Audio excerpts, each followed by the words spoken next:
all especially in the wind, turning dry for a time this evening before further rain arrives in the west to affect most areas later, and that is how the weather is shaping up for the rest of the day. Join me, Darren Grimes, for Real Britain every Saturday and Sunday from 2 p.m. A news hour that comes with a trigger warning. Scorching hot opinion with prominent guests saying the unsayable and a little bit of weekend fun thrown in. Unlike other broadcasters, I won't be forgetting what the B in our name stands for.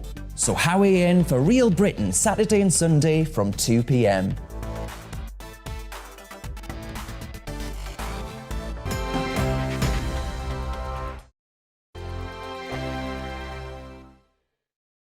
GB News is the UK's home of discussion and debate from all perspectives. To stay up to date on the latest stories, make sure that you subscribe to the GB News channel right here on YouTube. You can watch us live 24/7 across the whole world. You can also check out exclusive content and catch up on previous episodes of your favourite shows. Every day, we ask the questions that you'd ask, so why not add your voice to the conversation in the comments section? Don't forget to subscribe. We are GB News, Britain's news channel. Every night at 11 on GB News, we bring you the next day's stories the day before. It's basically like time travel. If it's a big story, we'll cover it, guaranteed. But we'll also have some fun along the way. Big opinions, big laughs. Sometimes big hair. This is Headliners, the paper review show that won't send you to sleep like the others will. 11 p.m, 7 nights a week. Join us.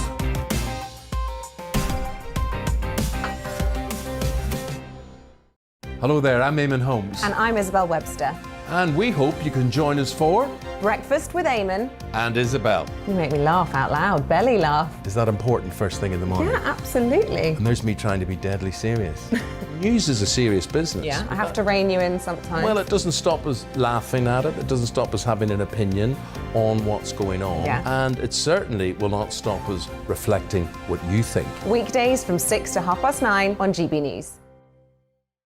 I'm Dan Wootton. Join me Monday to Thursday from 9 to 11 for the feistiest and most fun news debate on TV, where free speech reigns. I'll bring you a sharp take on the day's biggest stories, bombshell newsmaker interviews, and A-list guests.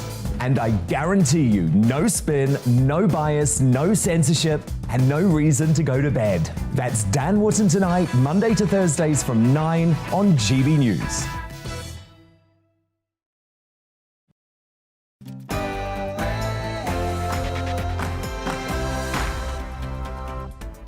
Hello and welcome to those watching on TV or listening on DAB.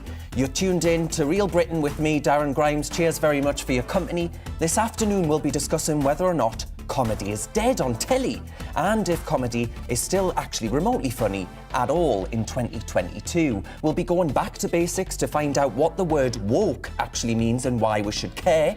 And should we introduce compulsory national service? It's all here. But first, it's the news with Simon Pusey.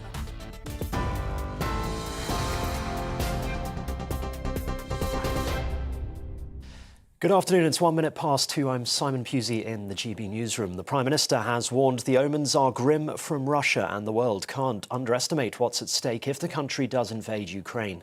Boris Johnson's comments came after the Kremlin confirmed it had successfully launched hypersonic missiles as part of nuclear drills, and Kiev also reported the death of a soldier killed in shelling by pro-Russian separatists.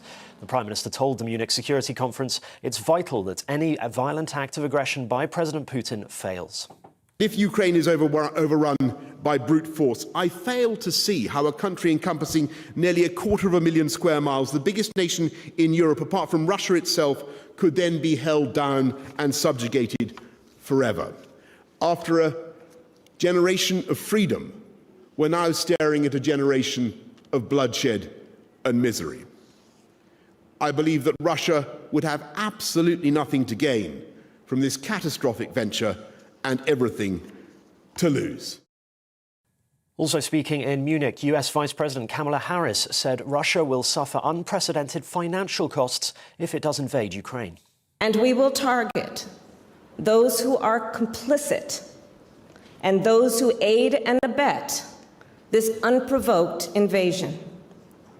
Make no mistake, The imposition of these sweeping and coordinated measures will inflict great damage on those who must be held accountable. Insurers say the clean-up bill after Storm Eunice could exceed £300 million. Yellow weather warnings for heavy snow are still in place for Yorkshire and Lancashire, and more than 200,000 homes are still without power after yesterday's extreme conditions. Record-breaking winds killed at least 4 people, damaged buildings and brought down trees blocking lines across the rail network. Meteorologist John Hammond says there's more bad weather to come. Very worst is over. We're not going to see gusts as high as we saw yesterday, but we're in for a rough ride over the next few days, that is for sure. What we really want, of course, is prolonged calm weather, but that's not really what we're going to get. We are going to see some rain pushing in from the west through today, but the winds, probably more importantly, are going to pick up yet again. Downing Street says the Prime Minister has handed in his Met Police questionnaire regarding allegations of parties held in Downing Street during lockdown. Operation Hillman is looking into whether COVID restrictions were broken at Number 10 and across Whitehall over the last 2 years. The NHS is to stop taking cash from the gambling industry for the treatment of people suffering addiction. NHS England says the decision had been heavily influenced by patients who were uncomfortable about using services paid for by the industry, a view that has also been echoed by medics. More than 100 people have been arrested in Canada after 3 weeks of protests against the country's COVID restrictions. Lorry drivers who brought the city of Ottawa to a standstill were removed from the capital by police. They were arrested and detained on mischief charges. Nearly 24 vehicles were also towed away, including those blocking one of the city's major roads. Ottawa police say one officer suffered a minor injury, but no protesters were hurt. And Team GB has finally won a medal at the Winter Olympics, with the men's curling team taking silver. They lost to Sweden 5-4 in a nail-biting final in Beijing. The women's team is also in the final and will play Japan early tomorrow morning. The royal family tweeted their support, saying Great Britain's journey has been fantastic to watch and a great achievement. This is GB News. We'll bring you the very latest news as it happens. Now back to Real Britain with Darren Grimes.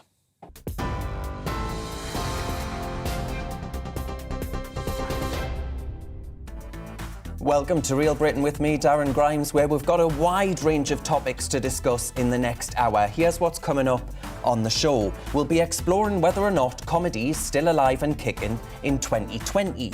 Or maybe you think it's all far too safe to be considered funny these days. I'll be joined by comedian Jim Davidson to talk all things comedy. Now, we want to celebrate Britain on this show as well, and all the things that we actually excel at as a nation, which we don't hear about often on other broadcasters. And of course, manufacturing is one of them. And I'll be joined by 2 manufacturers to discuss what we can actually do to boost that sector. And before 3 p.m, we'll have a campus clash with 2 students debating over one question. I'm asking, should we have compulsory national service in Britain? So that's what we're talking about for the next hour. I'd love to know your thoughts on comedy in 2022 though. Is it still funny? Is there anything on telly that really makes you laugh anymore? Email gbviews@gbnews.uk or tweet me at gbnews. And don't forget folks, you can watch online too. If you're on YouTube, search for GB News, and whilst you're there, click on that little red button that subscribes you so you get all of our latest content. Cheers very much. Now,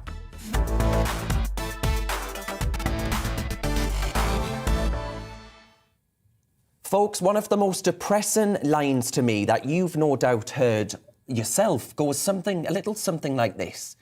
They say, oh, you cannot say that now, or oh, you couldn't air that today, or I just keep me mouth shut these days, it's safer that way.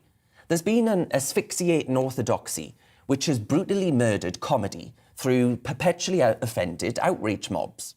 And my view, folks, on this is pretty straightforward, actually.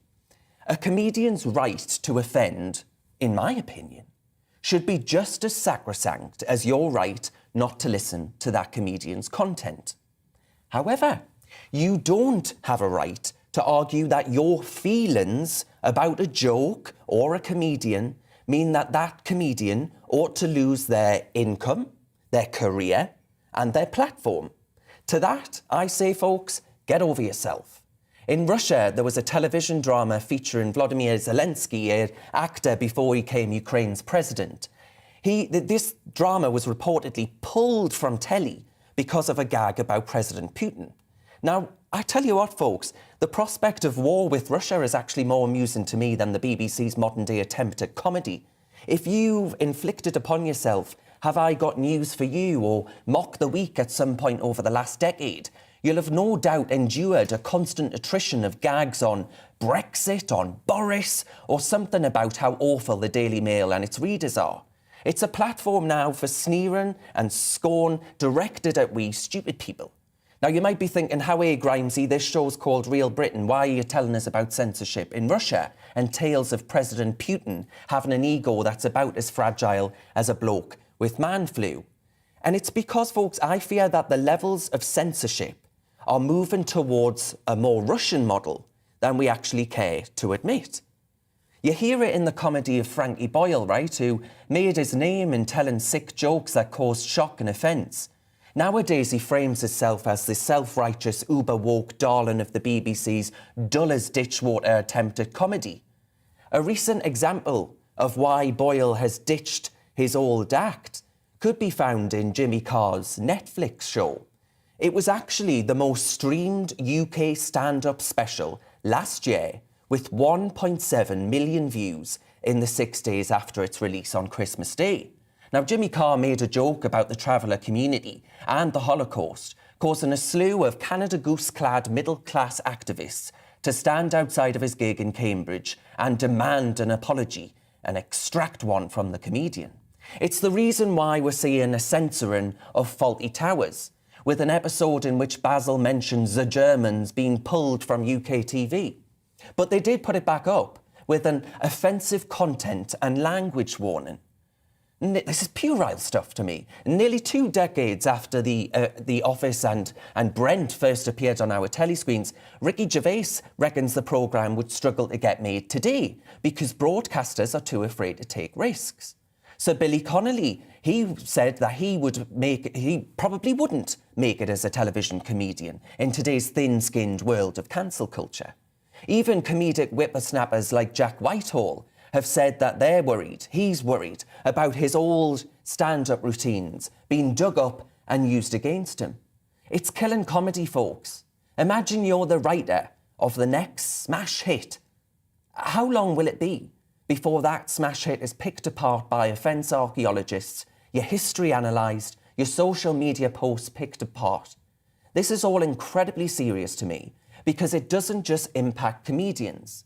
A YouGov poll from a couple of months back found that a majority of Brits actually self-censor themselves from declaring their honest view on issues like immigration and the debate around self-ID, because they're so afraid of what might happen to them if they dare voice an opinion.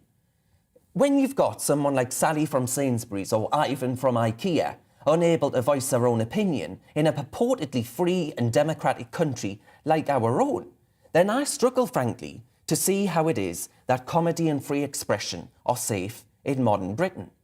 Am I wrong, though, folks? Am I just being a miserable old boot, old before me time? Or is this something we should be genuinely concerned about and push back against in our culture? Or is it simply the changing of tastes and the passing of time? Let us know what you think.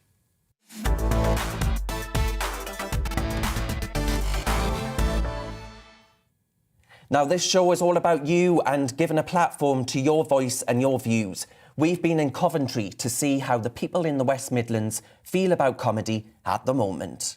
I've no problems with comedy. I don't care about colour, religion, anything you like. It's comedy.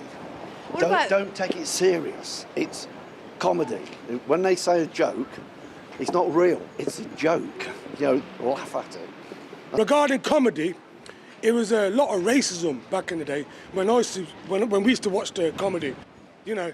So the comedy nowadays is much better. Like, you got a Russell Peters from Canada, an Asian guy.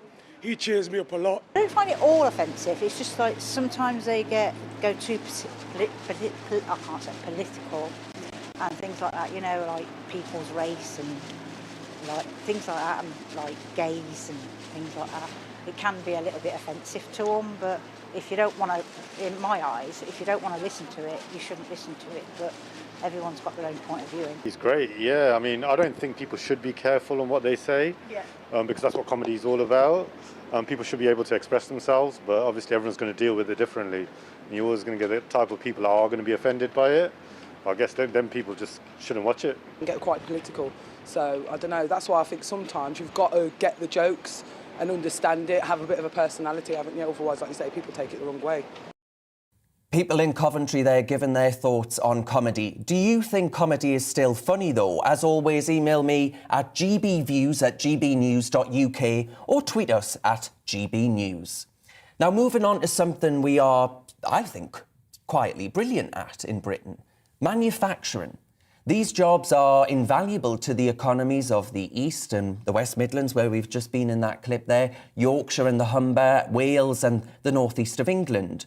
But the Labour Party are warning us this week that Britain has lost almost 100,000 manufacturing jobs over the past 10 years. Meanwhile, folks, Germany have gained nearly 1 million. So how can we actually boost British manufacturing? Joining me to discuss is John Elliott. He's a British manufacturer and the executive chairman of Elliott Brothers Air Control. And also Joe Reynolds. He's the director of MTD CNC. They're an online marketing portal for machines and tooling suppliers here in the UK. Hello, fellas. Thank you very much for your company. So, John, EBAC has been based in County Durham for more than 50 years. Why is it that you reckon the North East is, and you're a man after my own heart, by the way, but why is it that the North East is such a great place to be based as a manufacturer? Well, I don't think it's a North East issue, actually. It's a countrywide issue. Manufacturing, manufacturing is the only way we're going to get the economy strong. You mentioned Germany.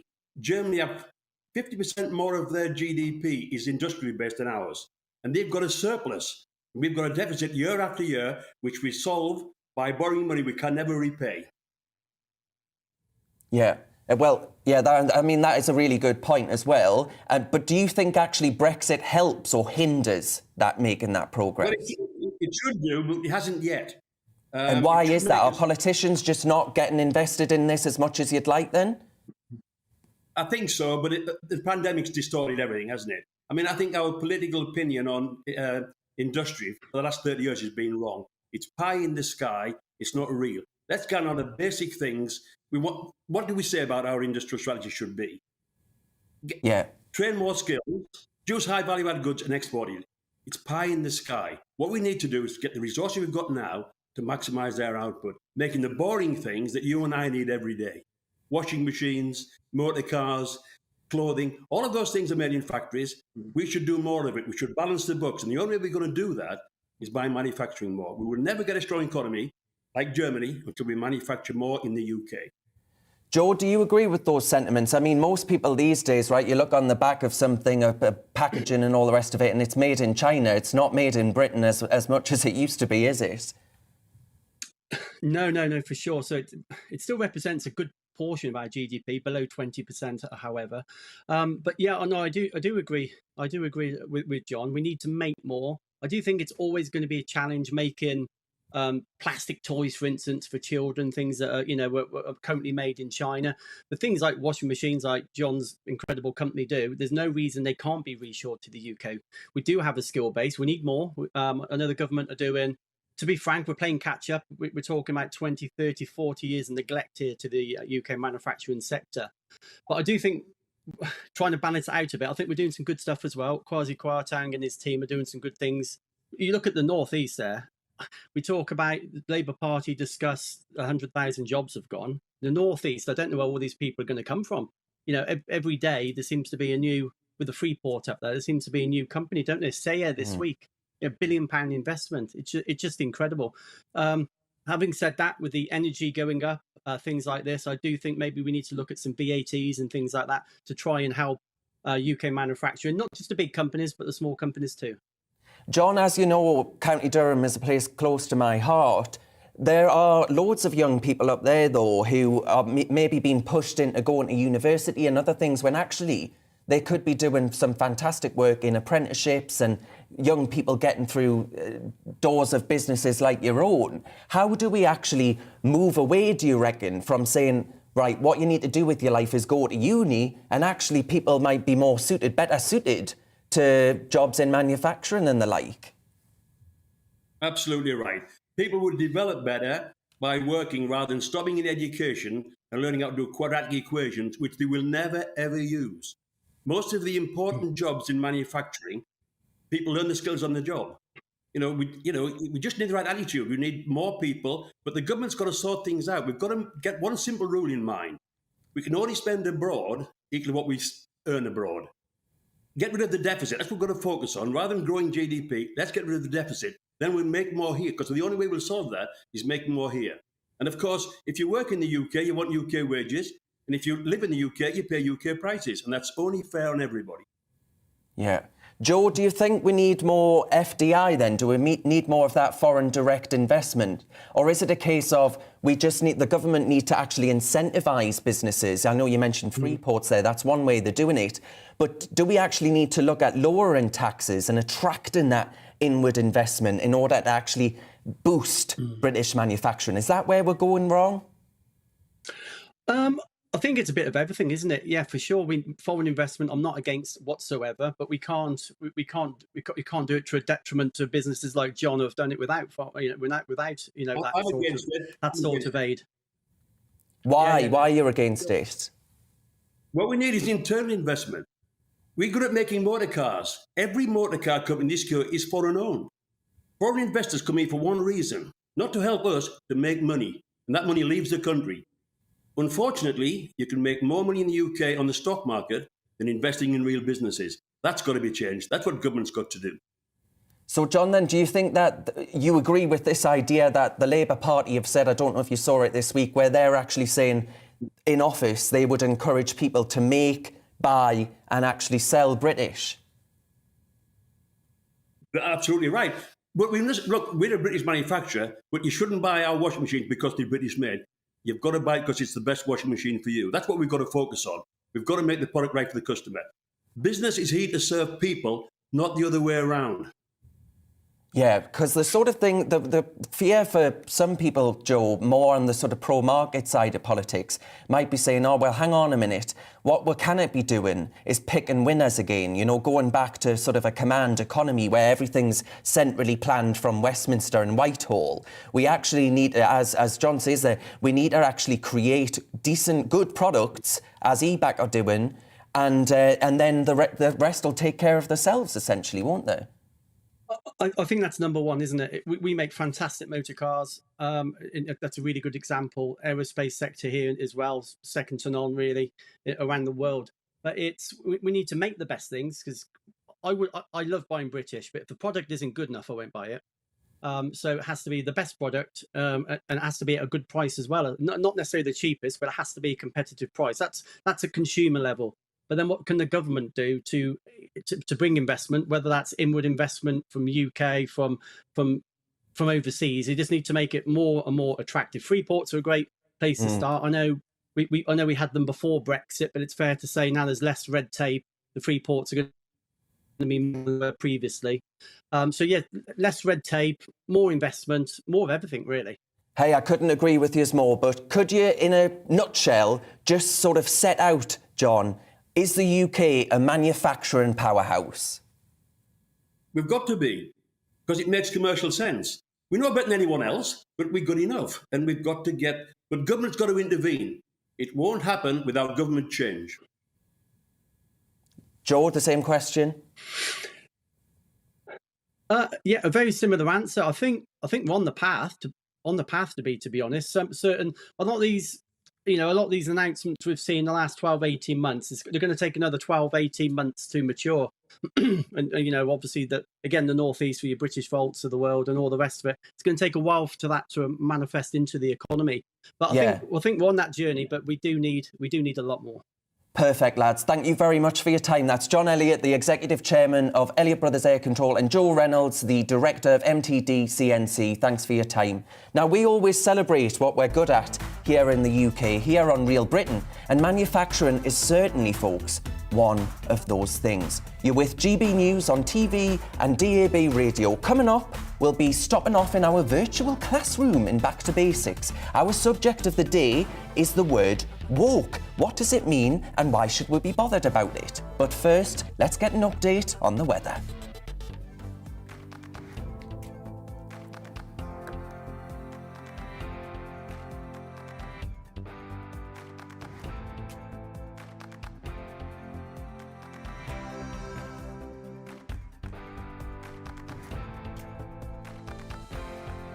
Winds easing for a few hours, mild this evening with temperatures of 10 degrees Celsius. It will be drier this evening across the southeast and London with winds easing too, temperatures falling away over the coming hours. Over to Wales, and after a quite quiet few hours, cloud and rain will begin to move back in from the west. Winds also will increase. Turning chilly for a time this evening across the Midlands with clear skies over Birmingham. Winds will fall light ahead of more unsettled weather moving in tonight. Temperatures hovering around 4 degrees Celsius. Any lingering rain, sleet and snow will soon clear away from northern England to leave a dry evening. Temperatures tumbling with some patchy frost and ice forming ahead of further rain tonight. Frost and ice for a time across eastern Scotland, whilst in the west we will see cloud and rain beginning to move in from the Atlantic, winds also increasing along the coasts. Belfast, Northern Ireland turning increasingly wet across Northern Ireland this evening, with Belfast holding on to the driest weather for the longest, winds increasing from the west too but staying on the mild side. Tomorrow, wet and windy weather will then sweep across the whole country as we go through tonight. Gales developing by the morning, and that is how the weather is shaping up overnight and into tomorrow morning. Join me, Nana Akweer, on Fridays, Saturdays and Sunday afternoons here on GB News. Expect fiery debate and passionate discussion as my panel and I take on some of the top stories hitting the headlines. You can look up the statistics. No, you look it up. I hug everyone. We learn from it and try and move on. That's it. Opinion is at the heart of the show. It's a place for open and frank conversation, but without the fear of cancellation. So join me here on GB News on Friday, Saturday and Sunday afternoons between 4 and 6 p.m.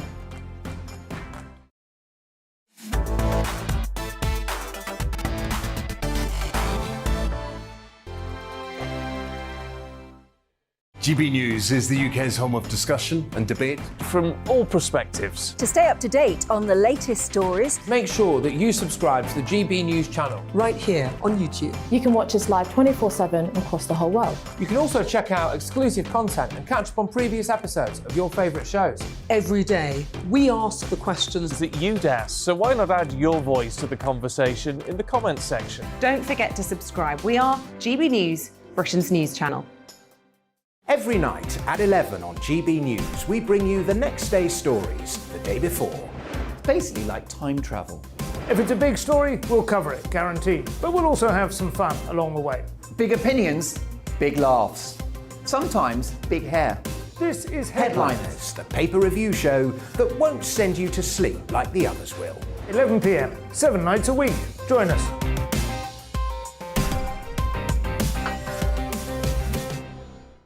Hello there, I'm Eamon Holmes. and I'm Isabel Webster. And we hope you can join us for Breakfast with Eamon. And Isabel. You make me laugh out loud, belly laugh. Is that important first thing in the morning? Yeah, absolutely. And there's me trying to be deadly serious.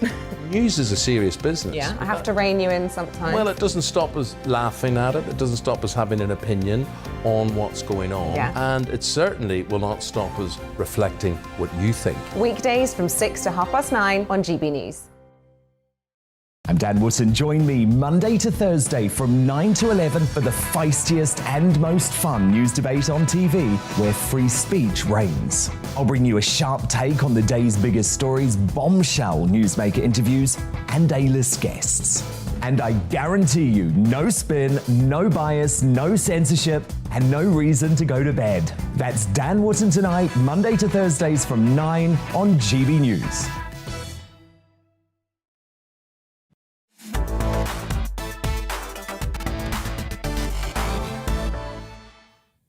Now, let's head back to my virtual classroom, where every show we break down a topic or a term which is often heard in the mainstream media, but not always understood by viewers, or me, frankly. So in light of a poll which suggested that the majority of the people didn't know what the word woke means, we thought we'd get to the bottom of exactly who and what woke actually is. Today we'll be asking Professor of Politics at Birkbeck College, Eric Kaufman, exactly that question.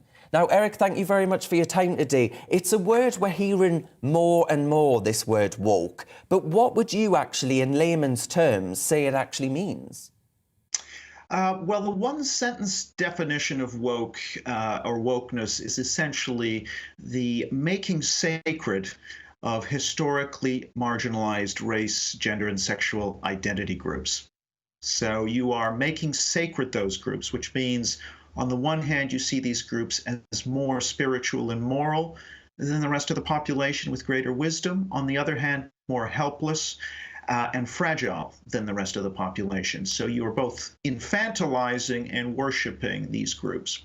As a result of that, a whole set of different policies stem from that, including the view that anybody who opposes a policy designed to help one of these sacred groups is acting in a manner that can be shunned as racist, sexist, homophobic, etc. So, correct me if I'm wrong, but would you argue that people on the left view this word as being the I guess, uplifting, the levelling up, if you will, to coin a phrase, of forgotten communities, of marginalised identity groups and all the rest of it, and people on the right actually see the word as meaning something quite different and getting into the territory of sort of cultural Marxism? Yeah, so once you accept that these groups have a certain sacred status and offending them or even challenging those who speak in their name is in a way a sign of you being fallen. Once you accept that, then you are into the realm of advocating what I would call cultural socialism, which is a sort of weakening of the strong groups, white, male, heterosexual, and strengthening of the weaker groups, you know, non-white, female, homosexual, etc., trans, and so on. And that entails a whole bunch of policies. It might be affirmative action. It might be speech policing. It might be firing those who say things that are offensive to the sacred groups. So yeah, there are a whole set of what I would call cultural socialist policies that flow from this sacralization of these groups, and those have huge repercussions for freedom of speech, for scientific reason, due process, and actually for a whole host of other issues, including the ability to discuss crime, family policy, immigration, healthcare, any number of policy areas. If you accept that you have to restrict your speech so as not to offend or in any way harm groups or even to contest those who speak in their name, that really strangles a lot of things culturally, but it also has knock-on effects on a lot of real areas of our lives.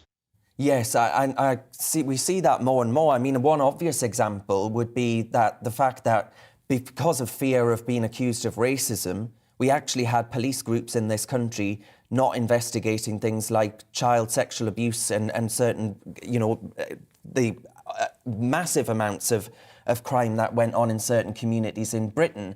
But you see this more and more. And I mentioned it earlier, YouGov polling, where people in Britain actually feel that they can't voice their opinion on issues like immigration or like the self-identification debate. Where exactly do you think this self-censorship actually came from? Well, there is a whole history. I mean, this begins in universities as early as the 1960s with this idea of repressive tolerance, that you shouldn't tolerate conservative speech. Crudely put, that comes from the mid-60s ideas of Herbert Marcuse. It gets progressively institutionalized. By the 1980s, we have so-called speech codes in a lot of U.S. universities, which have persisted to the present day, regulating what you can and cannot say on pain of expulsion and punishment. And so in the 80s, you really start to get this emphasis on emotional safety and this idea of that you may be harming members of minority groups by saying things such as anyone can make it in America, for example. You know, so these sorts of ideas around speech harming fragile members of minority groups, it sort of starts to emerge in the 80s with political correctness and just sort of metastasizes and really builds up. And then by 2015, we get this renewed explosion as a result of the rise of social media. And you can see there's sort of a five-fold increase in the number of academics being targeted by students in American university campuses and also in Britain as well. So that's sort of post 2013, 14, 15, but the phenomena really dates from the 80s, I would argue, and arguably even back to the 60s. Yeah, Eric, then just really briefly there, what would your advice be to those who are saying, well, actually, I don't like the climate of fear that this woke is creating? What would your advice be to those in the workplace today who are actually scared of voicing their own opinion? Do you think it's best to just keep your gob shut, essentially? Definitely make yourself aware of what the Free Speech Union is doing. They can provide very important backup legally to you. Don't simply accept, in everyday speech, don't simply accept new terms like Latinx or some other term, birthing people or whatever the new term is that's being pushed. If you can resist, try to resist. But obviously, if your job is on the line, you have to be sensible. What I would say is be aware of what the Free Speech Union and other bodies like it, Counterweight, those are resources you can go to if you are fearful for your job. Try to be brave, but don't, you've got to be realistic too, I think. And Eric, I'd hate to make you sound, or rather take on the job of an agony aunt and sort of like I'm giving you your own sort of advice column right now. But actually the Free Speech Union and other bodies like I actually find it really sad and a damning sort of indictment on modern day society and culture that we actually need a union to defend our right to free expression and all of these really important key pillars of any free and democratic society. Well, absolutely. But the problem is that what Greg Lukianoff calls the free speech culture, that belief in debate, is being eclipsed by a belief that political questions that people can disagree on are moral questions with a right-wrong answer. That, unfortunately, is more and more common amongst young people, and I'm afraid that we are actually going to have to fight for free speech. I think the government can do things. The Academic Freedom Bill is a very important piece of legislation. It's a start. Governments need to ensure that government bodies are upholding the law, prioritizing freedom of speech. But I think we actually are going to need a cultural battle to win this war for a free speech culture. Well, hey, I tell you what, this show is going to be all over that. So Eric Kaufman, Professor of Politics at Birkbeck College, thank you very much for clearing that up for us. It's now 2:34 and there's plenty more to come this afternoon on Real Britain with me, Darren Grimes. I'll be continuing to explore whether or not comedy is still funny. Before we get to that, though, it's time for a little check on the news headlines with Simon Pusey.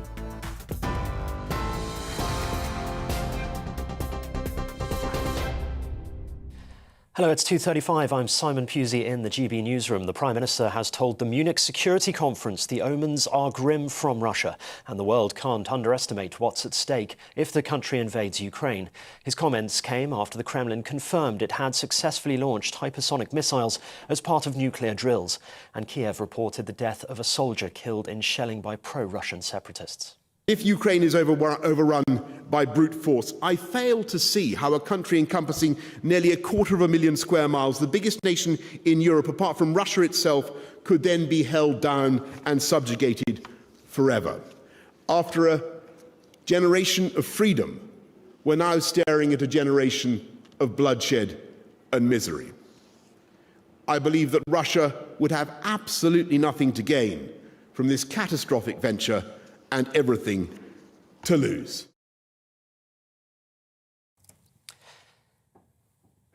The Prime Minister later spoke to Ukraine's President Volodymyr Zelensky, reiterating the UK's unequivocal support for the country's sovereignty and territorial integrity. Boris Johnson also agreed with the US assessment that Russia's president has made up his mind to attack the capital, Kiev.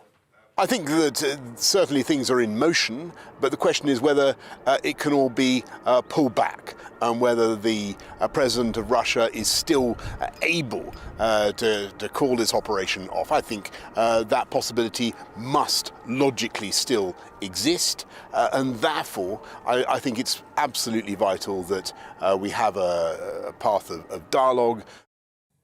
The Met Office has issued a new yellow weather warning for heavy snow, which could cause more travel disruption in Yorkshire and Lancashire today. Hundreds of thousands of homes are still without power after Storm Eunice hit the UK yesterday. Record-breaking winds killed at least 4 people, damaged buildings and brought down trees, blocking lines across the rail network. Insurers have indicated the clean-up could cost more than £300 million. And Team GB has finally won a medal at the Winter Olympics, with the men's curling team taking silver. They lost to Sweden 5-4 in the nail-biting final in Beijing. The women's team is also in the final and will play Japan earlier tomorrow morning. The royal family tweeted their support, saying Great Britain's journey has been fantastic to watch and a great achievement. TV, online and DAB+, radio, this is GB News. Now it's back to Real Britain with Darren Grimes.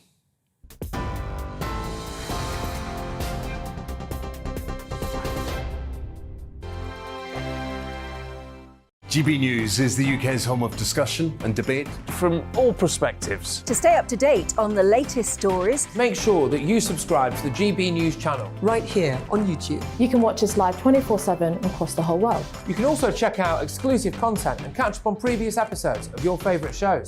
Every day, we ask the questions that you'd ask, so why not add your voice to the conversation in the comments section? Don't forget to subscribe. We are GB News, Britain's news channel.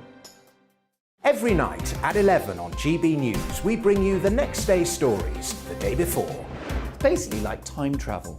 If it's a big story, we'll cover it, guaranteed. But we'll also have some fun along the way. Big opinions, big laughs. Sometimes big hair. This is Headliners, the paper review show that won't send you to sleep like the others will. 11 p.m, 7 nights a week. Join us.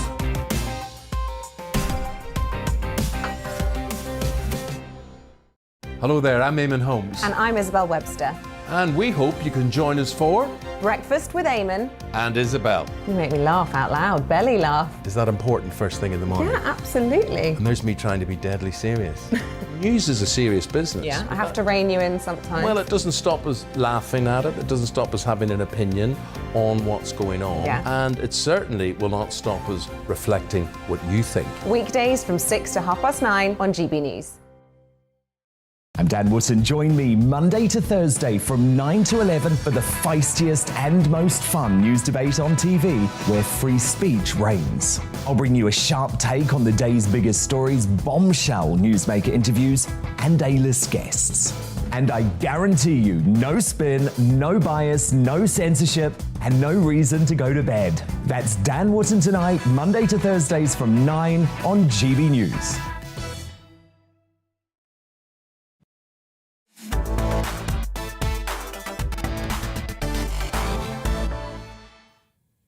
Now on scrap reform and keep. This is the part of the show where we get to ask the question of, should we get rid of the United Nations? The UN, has it done more good than bad? Or are there some serious issues within it? Would the world be the poorer without its contribution throughout the globe? Uni Turrettini is an international lawyer and author of Betraying the Nobel, and she joins me now. Uni, thank you very much for your company today. What is the actual purpose of the United Nations, first of all? Thank you so much for having me, Darren. So the purpose of the United Nations, it was established to basically bring stability to the world and peace. So that is the only purpose of the United Nations, is to propose to be a stabilitator and to be a peaceful institution. Yeah, do you actually think it's effective, frankly, in its core mission? Because in your book, which I have read, it's a great read, you actually criticise the fact that the Nobel Prize has been given out to the UN quite often, frankly, and you actually say, well, I'm not sure it has a record that justifies such an august reward. Absolutely, you bring up a great point there, Darren. It's the Nobel Peace Prize has been handed to the United Nations, I believe 17 or 18 times now. And the United Nations, although it has done good, it also has a track record of abuse, of sexual abuse, even of children, with the UN peacekeeping forces. And also, it's bogged down by a very heavy bureaucracy. And the UN Security Council, which consists of 15 member states, they are not even representing our world today. I mean, Africa is not represented. Central and South America is not represented either. So it is not an effective. And also, the Security Council also often is blocked because the member states cannot agree. So often they are, there's an inability to take action when needed. Yeah, so it's more disunited nations, frankly, than united nations. But the proponents of it, Uni, would actually say they've provided electoral assistance to more than 100 countries, often at, frankly, crucial moments in a nation's history. Isn't that invaluable, frankly? Isn't that a great contribution to make to the world? That is a great point, and they have provided electoral assistance and they have done good as well. But I think we need to bring the United Nations back to its purpose, back to its sole purpose as a negotiator, as a connector, as a way to build trust between nations, which is frankly eroded today. And so we need to bring it back to that element of helping nations understand each other and to build relationships, because without relationships, we cannot have trust and we cannot have connection. And without relationships, we cannot even negotiate and get to a win-win situation for either party. So, Uni, then, as far as whether or not we should scrap, reform, or indeed keep the UN, what are you going with? I'm assuming reform. I'm going with reform, but it needs to be a really proper reform where we strap it down to the essentials and we remove the UN from big corporations and big organizations that we do not have any power to change, or we don't have any accountability or visibility even. There's no transparency in these big corporations that the UN now is collaborating with. So we need to bring it down to the essentials and to make it an independent entity represented by the member states. Exactly. I think you're absolutely right. And I would say reform as well, actually, because I think the UN, look no further than the politicisation of its stance on Israel, for example. I think it has gone way off its core mission, and you're absolutely right. Thank you very much. That's Uni Turrentini, the international lawyer and author. Thank you very much for your time today. Now, again this afternoon, we'll be finishing the show with a campus clash, two students going head-to-head in a debate. Today's question is, should we have compulsory national service? The last national servicemen were discharged in 1963. My granddad actually did his national service in Korea in the early 1950s. So let's get into it. I'm joined by political campaigner Jack Ross and Tess Lindsay, a politics student at Newcastle University. Jack, you've got 30 seconds, mate. Should we bring back national service, and why should we do it? Yes, I think we should. I think we should have a national service in a form which is not only military, but also something which encourages charity and community service. I think it will be a wonderful experience for young people to help people develop social skills and help people learn actual real skills as well as bridging divides in society. I think by putting everyone in equally for a year, where they have the advantage of mixing with people from all sorts of different backgrounds, will only have positive effects on the British people and developing our society. Hey, you did that well. Tess, 30 seconds to you. Well, I think the first issue is the sheer cost of any sort of programme like that. I mean, it's an insanely expensive programme. And the reason we got rid of national service in the first place was because there was too much of a burden on the military. I don't think now we can expect the same issue not to be there all of a sudden. And I think obviously national service is more than just military service, but we have programmes in place already like National Citizen Service, NCS and DOV, which so many students take part in anyway at a younger age. And I don't think that we need anything more than that necessarily. Yeah, Tess, wouldn't it be beneficial, though? You heard what Jack said there. If we actually brought in compulsory national service, when there's rising levels of antisocial behaviour, there's real apathy among the next generation, exclusions are up in schools, and frankly, there's a lack of discipline amongst young people today where, discipline and authority isn't seen in our schools. It's more whackery and wokery. I don't necessarily think, I agree that those are issues, but I don't necessarily think that the best way to get rid of them is to force teenagers to do something they don't want to do.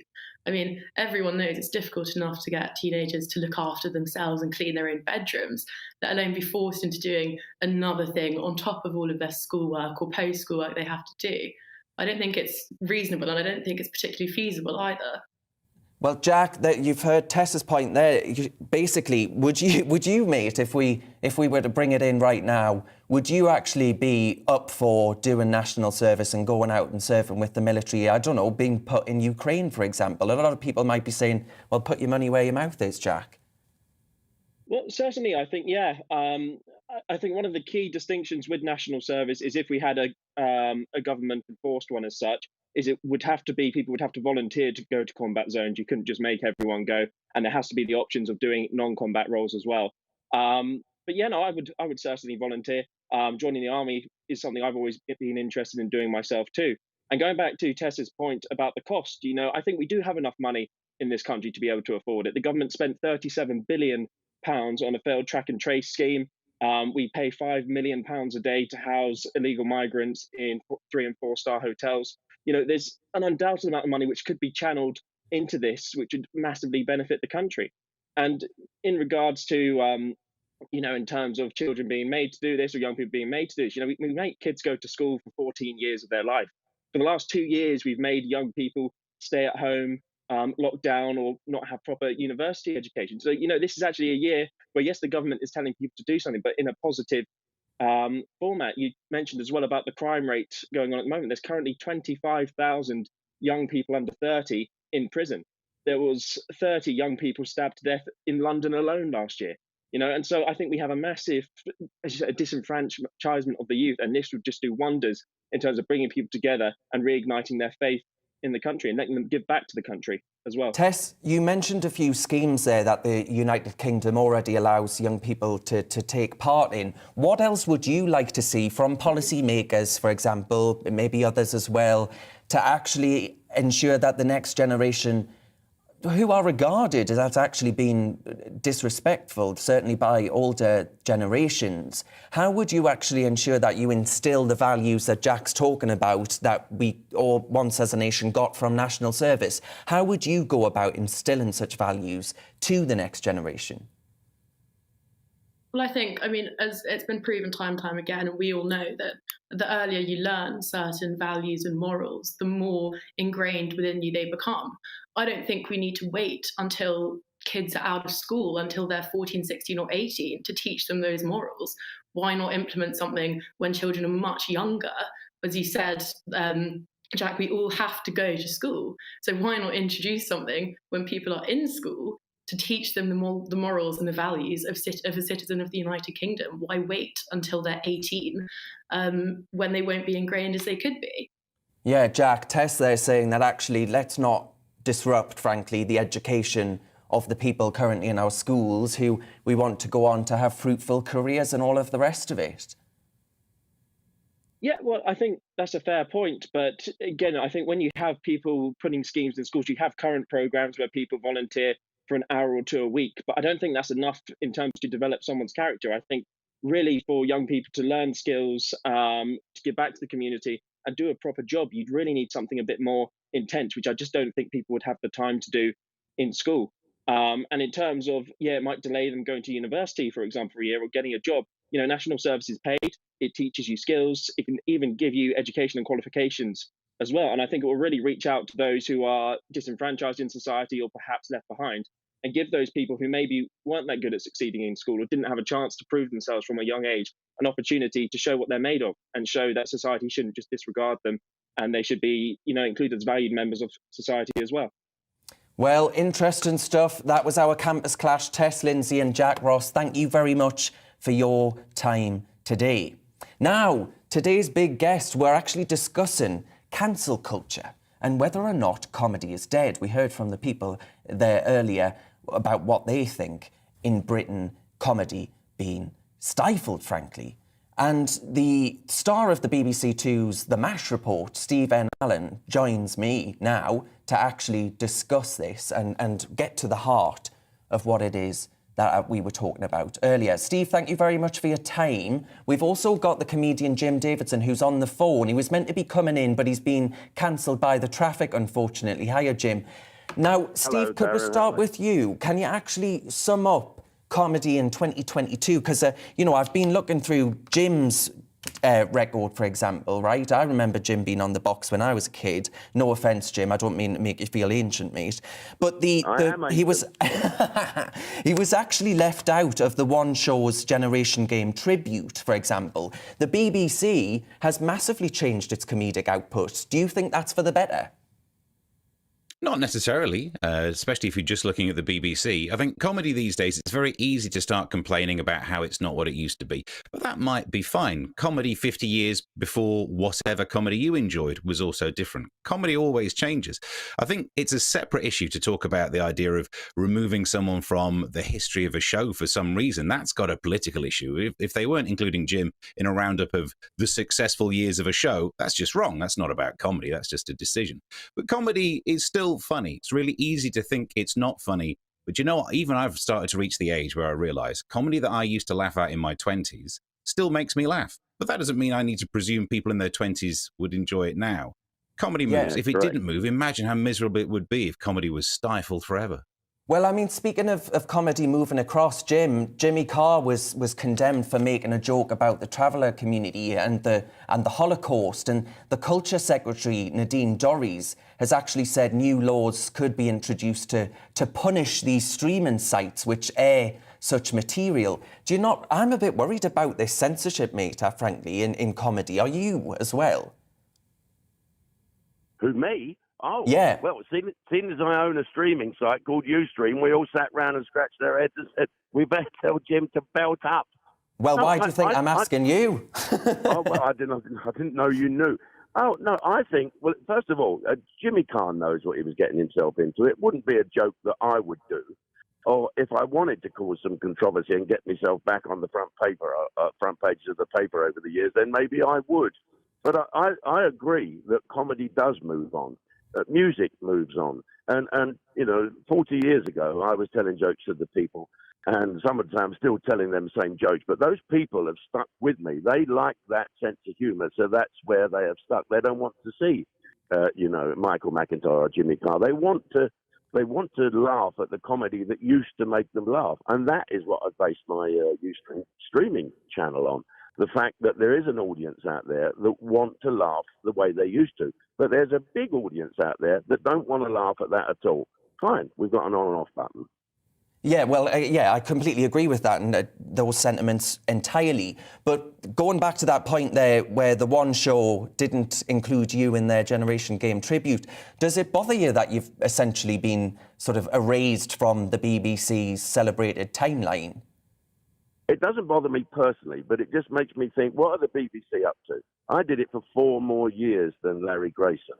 And I think that it's right, it is a political move. And don't forget, when I was doing the Generation Game and Big Break, I was Ant and Dec on Saturday nights. And then someone came along to the BBC and said, what have we got him for? He's a conservative, dreadful person. And they gave me £1 million to go away. They said, we're not going to do the last series of the Generation Game or Big Break. Here's your money, please go away. Now, that's what you call cancel culture that is good. Yeah. Well, Steve, just I wonder if I can bring you in briefly then on some of the comments that Jim's just been making there. Do you actually think that comedy is becoming too politically correct? I mean, the MASH report, for example, has been criticised for that, hasn't it? Well, if the MASH report were the only show that were allowed, then you might have a point. But it's not like Jim's been forced to stop. He's still producing work. So cancel culture can't be a thing. If all you're doing is measuring it by, is it on BBC anymore? That's a different debate. But no one's forcing Jim to stop doing the comedy that he does. No one stops that audience enjoying that comedy. So the fact that MASH report exists shouldn't be a problem. It's comedy for everyone. If you try and make a bit of comedy that someone will enjoy, that's a step in the right direction. Well, yeah, but the problem is, right, we are forced to pay for the BBC, aren't we? We're all coerced into paying that licence fee. But, lads, thank you very much. That's the comedian Stephen Allen for coming on the show today. And Jim Davidson, of course, thanks for speaking to us over the phone. Yous have been watching Real Britain with me, Darren Grimes. Thank you, as ever, very much for your company. And I'll see you tomorrow at 2 p.m. But for now, folks, I'll leave yous with the weather. Looking ahead to this evening's weather, and the UK is looking a little drier and calmer, but only for a short while. Let's take a look at the details. Cloud will already begin to increase across southwest England this evening, with outbreaks of rain developing, winds easing for a few hours. Mild this evening with temperatures of 10 degrees Celsius. It will be drier this evening across the southeast and London, with the winds easing too, temperatures falling away over the coming hours. Over to Wales, and after a quiet few hours, cloud and rain will begin to move back in from the west. Winds will also increase. Turning chilly for a time this evening across the Midlands, with clear skies over Birmingham. Winds will fall light ahead of more unsettled weather moving in tonight. Temperatures hovering around 4 degrees Celsius. Any lingering rain, sleet and snow will soon clear away from northern England to leave a dry evening. Temperatures tumbling, with some patchy frost and ice forming ahead of further rain tonight. Frost and ice also for a time across eastern Scotland, whilst in the west we could see cloud and rain beginning to move in from the Atlantic. Winds also increasing along the coasts. Turning increasingly wet across Northern Ireland this evening, with Belfast holding on to the driest weather for longest. Winds increasing from the west too, but staying on the mild side. Wet and windy weather with then sweep across the whole country as we go through tonight. Gales developing by morning, and that is how the weather is shaping up overnight and into tomorrow morning.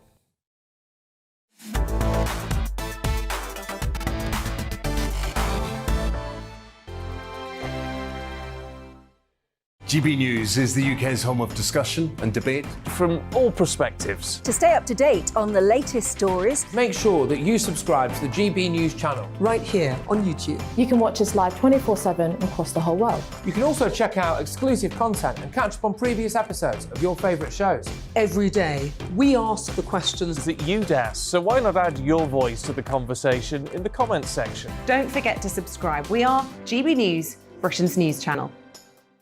Every night at 11 on GB News, we bring you the next day's stories the day before. Basically like time travel. If it's a big story, we'll cover it, guaranteed. But we'll also have some fun along the way. Big opinions, big laughs. Sometimes big hair. This is Headliners, the paper review show that won't send you to sleep like the others will. 11 p.m, 7 nights a week. Join us.